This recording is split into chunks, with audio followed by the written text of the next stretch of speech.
E aí, já parou para pensar no que realmente comanda o dia a dia de um advogado no Brasil? O que ele pode e o que não pode fazer? Bom, se sim, você chegou ao lugar certo. Hoje, a gente vai desvendar a lei mais importante para a advocacia brasileira, o famoso Estatuto da Advocacia e da OAB.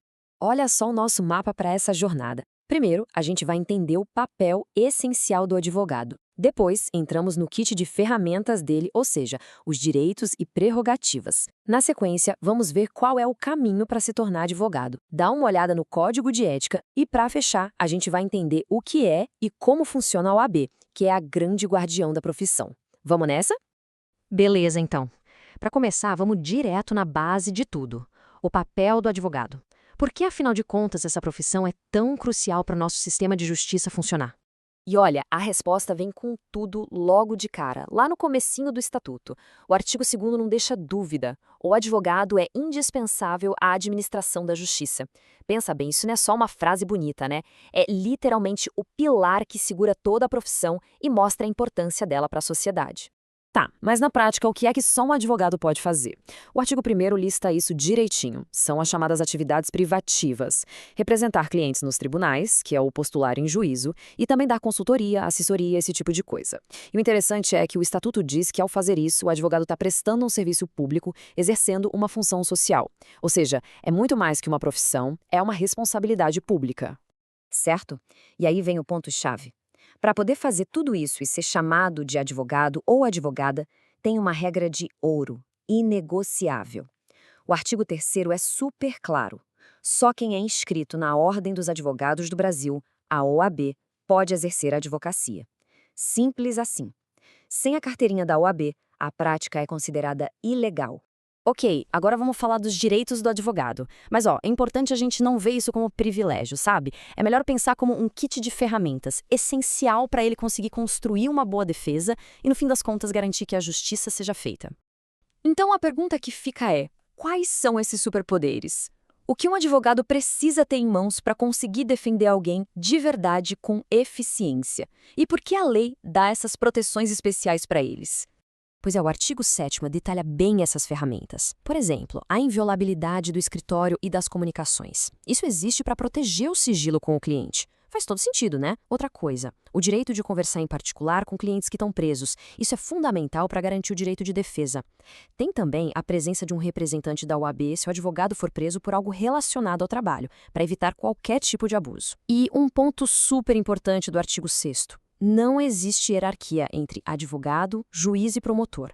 A ideia é que o tratamento seja de igual para igual, com respeito. E tudo isso leva a gente para um conceito muito forte: a imunidade profissional. O que é isso? Basicamente, o parágrafo 2º do artigo 7º diz que o advogado não pode ser processado por injúria, difamação ou desacato por aquilo que ele fala ou escreve durante o trabalho. E por que isso existe? Para que a defesa possa ser firme, sabe, combativa. O profissional não pode ter medo de sofrer uma retaliação pessoal só porque está defendendo o cliente com engarra. Bom, a gente já viu o que é ser advogado e quais são os direitos. Mas como é que se chega lá? O caminho para a advocacia não é nada fácil. É uma verdadeira maratona. Vamos dar uma olhada nisso? Agora. O artigo 8º é quem dá a receita do bolo. São 7 passos, olha só. Primeiro, ter capacidade civil. Segundo, o diploma de direito, claro. Terceiro, estar em dia com as obrigações militares e de eleitor. Quarto, o famoso e temido exame da OAB.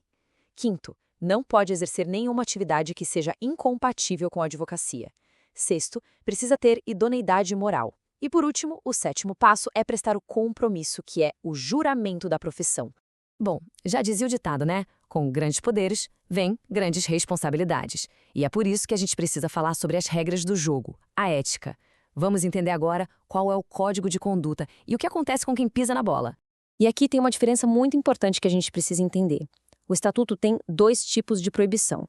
A primeira é a incompatibilidade, que está lá no artigo 28. Essa é uma proibição total. Tem-se juízes, promotores, policiais, eles simplesmente não podem advogar. Ponto final. Agora, tem também o impedimento do artigo 30. Essa é uma proibição parcial. O exemplo clássico é o de servidores públicos. Eles até podem advogar, mas não contra o órgão público que paga o salário deles. E se alguém quebra essas regras? O que acontece? Bom, aí a OAB entra em campo. O Estatuto deixa bem claro que é ela quem aplica as punições, as sanções disciplinares. E o negócio é bem sério.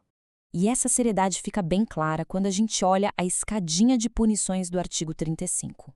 A mais leve é a censura, que pode rolar se o advogado quebrar o sigilo profissional, por exemplo. No meio do caminho tem a suspensão, para casos mais graves, como prejudicar um cliente ou ser reincidente. E no topo, a punição mais pesada de todas é a exclusão. Isso significa perder o direito de advogar e acontece depois de 3 suspensões ou se a pessoa cometer um crime considerado infamante. Ah, e ainda tem a multa, que pode vir junto com a censura ou a suspensão. E tudo isso nos traz finalmente para ela, a grande guardiã da profissão, a OAB. Vamos entender um pouco melhor essa instituição tão importante e poderosa que comanda o universo da advocacia no Brasil. O artigo 44 mostra que a OAB tem, na verdade, uma missão dupla. É como se ela tivesse 2 chapéus. De um lado, um chapéu voltado para a sociedade, com a missão gigante de defender a Constituição, a democracia, os direitos humanos. Do outro, um chapéu voltado para dentro, cuidando da própria classe, representando, defendendo, selecionando e, como a gente viu, punindo os advogados do Brasil inteiro. E como é que ela se organiza para dar conta de tudo isso? A estrutura é gigante, é federativa, como diz o artigo 45. Lá no topo, em Brasília, fica o Conselho Federal, o órgão máximo. Abaixo dele, a gente tem os conselhos sessionais, um para cada estado e para o Distrito Federal. Descendo mais o nível, vem as subseções, que são mais locais, cuidando de uma cidade ou região. E junto com tudo isso, ainda existem as caixas de assistência, que são focadas em dar suporte e benefícios para os advogados. E, para a gente fechar, fica aqui uma reflexão. Pensa só, de um lado o advogado tem um monte de direitos para poder fazer uma defesa forte para o cliente. Do outro, tem um monte de deveres com a justiça e com a sociedade. Como é que se equilibra essas duas coisas? Como equilibrar a defesa apaixonada de uma única pessoa com a busca por uma justiça que funcione para todo mundo? Talvez seja exatamente nesse equilíbrio, que não é nada fácil, que a gente encontra a verdadeira alma da advocacia.